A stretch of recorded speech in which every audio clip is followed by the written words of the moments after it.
Welcome. I'm Dr. Susan Blum, founder and director of Blum Center for Health. And I'm Dr. Jane Andrews, a physician at the Blum Center for Health. I'm the founder of the Vital Brain Program, which we are here today to talk about. This is a program that's aimed at helping my patients optimize their brain health and resilience over their lifespan. And we are so happy to be here today to share more about this program with all of you. So, welcome, Dr. Andrews. It's good to see you. Thank you for having me and doing this session. Yes. And so, we're so excited to launch our new Vital Brain program, which you are the director of. And I wanted to give everyone the opportunity to learn more about it today. But before we do that, can you tell us a little bit about yourself, like your background and how you ended up here, just briefly?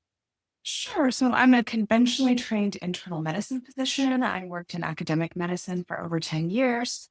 And I think I knew for a long time that sort of a more lifestyle and holistic approach was kind of where I was headed.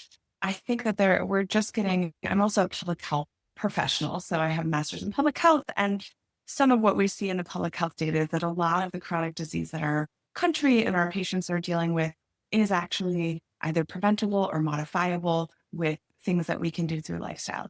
And so when it comes to primary care and chronic disease care, I feel really passionately that we have tools that we can offer in a lifestyle medicine approach that will complement what we can do with conventional medicine. And so that's how I ended up at the Blum Center and in this clinic. And I think we're really privileged that we have a team-based approach and things we can offer in that way. Yes. And that's so well said. And what I really appreciate about what you said also is that we integrate, right? So you integrate your conventional training as an internist, and you also bring in not just the lifestyle piece, but the root cause medicine piece, right? Which is the functional medicine piece. And one of the things I love about functional medicine, it's its own sort of operating system about looking upstream and figuring out how we got here and like that detective work and then treating the imbalances of the functioning of the body.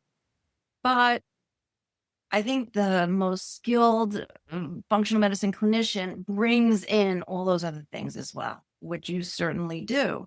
And so we're here today to talk about your passion for brain health, right? And so I'm curious if you can share with everybody about sort of what inspired you to develop a dedicated brain health program. So, on a personal level, we have dementia in my family.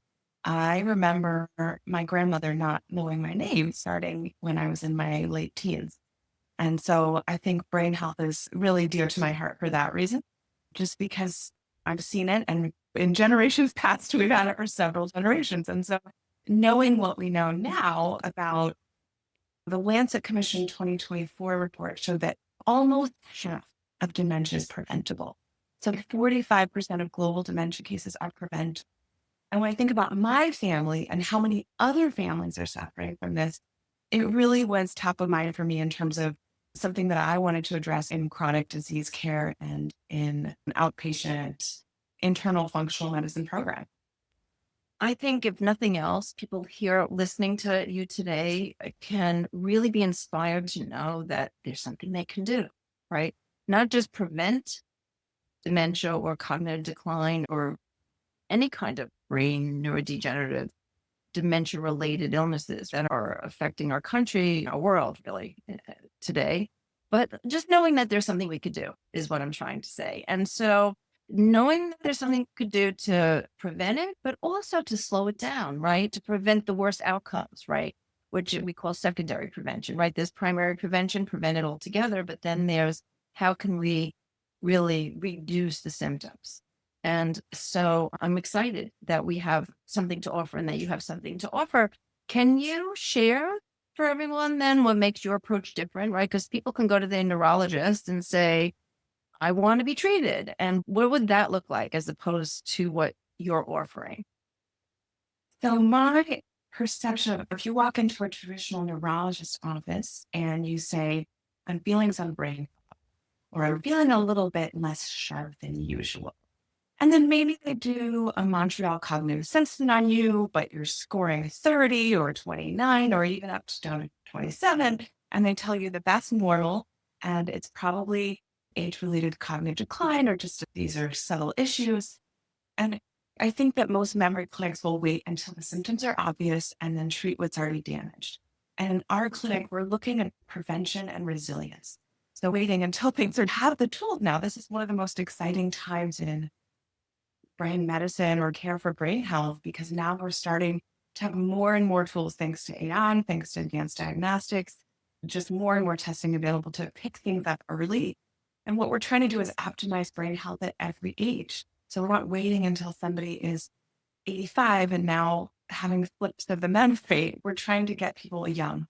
Your metabolic health, your vascular health, how good is your blood flow, your inflammation levels, your hearing and vision, sleep apnea, gut brain axis, exercise, social connection. Actually, this one is shocking. Let's not sometimes tell my patients, let's not major in the minors here. If you're not doing exercise and have relationships that are meaningful to you every day and sleep, let's make sure we line up the basics. Then we're not there. There's no point in putting on 27 supplements on your regimen. We have to get you sleeping, get you interconnected to people. Relationships are actually potentially the most protective thing that people can do.